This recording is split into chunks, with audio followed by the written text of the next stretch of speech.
Japan asked the international media to change how we write their names. No one listened.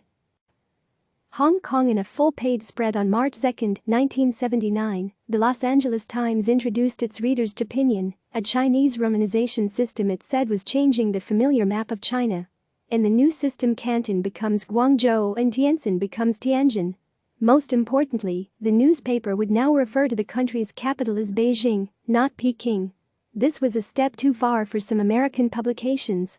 In an article on Pinyin around this time, the Chicago Tribune said that while it would be adopting the system for most Chinese words, some names had become so ingrained in our usage that we can't get used to new ones. The Tribune would continue using Peking into the 1990s, though by then it was something of an outlier. The New York Times noted in 1986, while announcing its adoption of Beijing, that the name has now become equally familiar as the old moniker. Now Japan wants its turn. As the country marked the dawn of the Reiwa era last year with the coronation of Emperor Naruhito, its foreign ministry felt it was an opportune time to request that the names of Japanese officials be written differently. Prime Minister Shinzo Abe's name, for example, would become Abe Shinzo, with his family name coming before his given name, just as the international media prints the names of Chinese Presidents Xi Jinping and South Korean President Moon Jae-in. But if history is any guide, the Japanese government may have a long wait ahead of it before the English-language media conforms to its request. What's in a name? The family name first format has always been used in Japanese. But during the Meiji era that began in 1868, the order was reversed in English to begin with the given name, a format more familiar in the West. While that decision may have made life easier for some 19th-century Western diplomats, Japan's neighbor soon proved that foreigners could, for the most part, handle writing the last name first.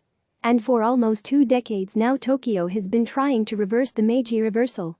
Last year's request to the international media was only the latest attempt.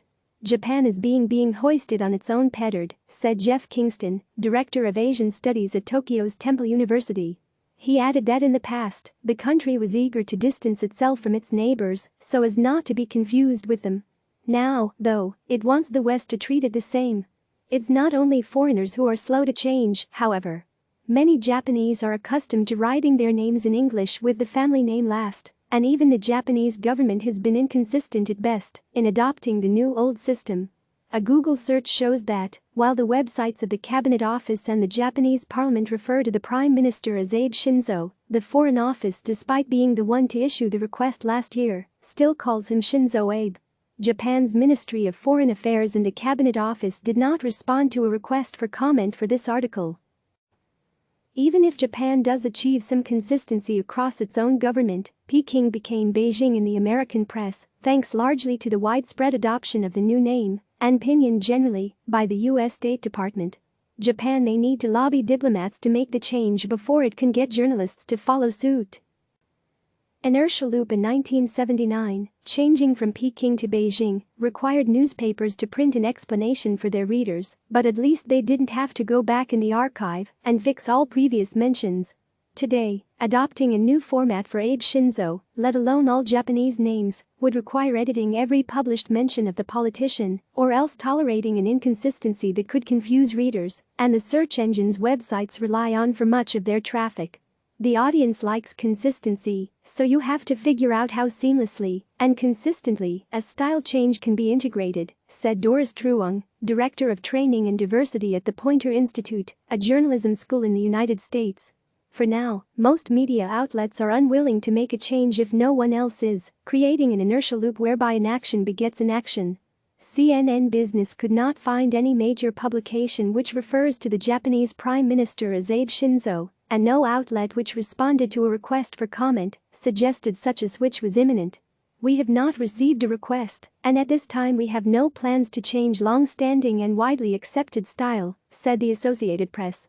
The UK-based Guardian told CNN Business that similar to other media outlets, our house style is to generally follow first name-surname. As with anything related to style, this is something we continue to research and review over time. Reuters said it was aware of the preference expressed by the Abe government for names to be expressed in English as they are in Japanese with family name first. Nevertheless, the opposite convention remains widespread in Japanese business and society and more familiar for international readers. A representative for CNN said the company currently uses the given name first, surname second form for Japanese names, as this is the form that tends to be used by Japanese officials in communications in English.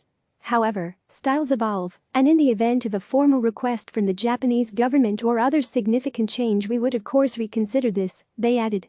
On Wikipedia, perhaps the first port of call for most people trying to work out if it is Mr. Shinzo or Mr. Abe, an intense debate ensued last year. Editors eventually decided against making any change. Though some supported changing the title of the Prime Minister's page to Abe Shinzo, the majority preferred to wait and see.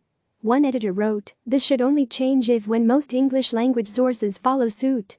Truong said it may be worthwhile for the media to have a wider discussion about any nations that use last first and determining whether imposing Western standards of first last give those populations the respect and agency they deserve. For now, however, it appears that, should the Tokyo Olympics go ahead, the man leading the celebrations will remain as far as English-language media is concerned, Shinzo Abe. Click subscribe to receive the latest news.